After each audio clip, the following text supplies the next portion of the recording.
Aujourd'hui, nous allons étudier le schéma narratif. Qu'est-ce que c'est ? Eh bien, c'est en fait le déroulement des principales étapes d'un récit.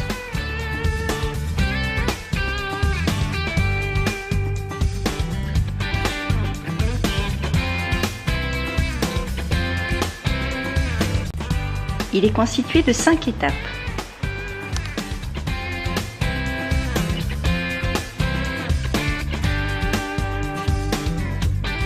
La première étape s'appelle la situation initiale. On y trouve la présentation des personnages, le contexte, le lieu et le moment du récit. C'est-à-dire que cette première partie qui commence votre histoire répond aux questions qui, quoi, où et quand. Puis un événement va venir perturber la situation initiale. C'est la deuxième étape qui s'appelle l'élément perturbateur.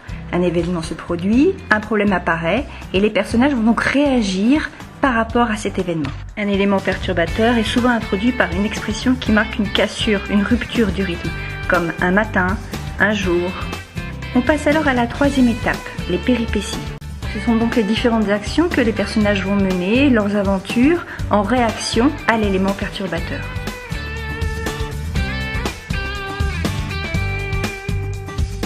À l'issue des péripéties se trouve la quatrième étape qu'on appelle le dénouement. Le personnage parvient alors à trouver une solution au problème qui avait été introduit au moment de l'élément perturbateur. Enfin, c'est la dernière étape, la cinquième étape, la situation finale. On a un retour au calme, elle indique comment les aventures ont changé la vie des personnages, que ce soit en bien ou en mal.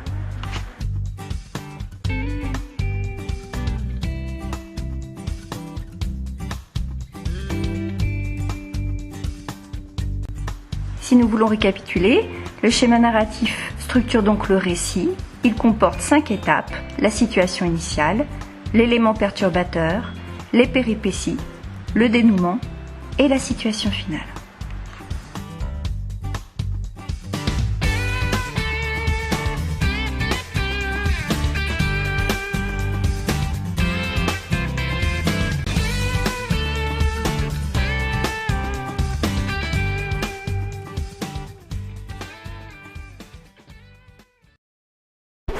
Created using Powtoon.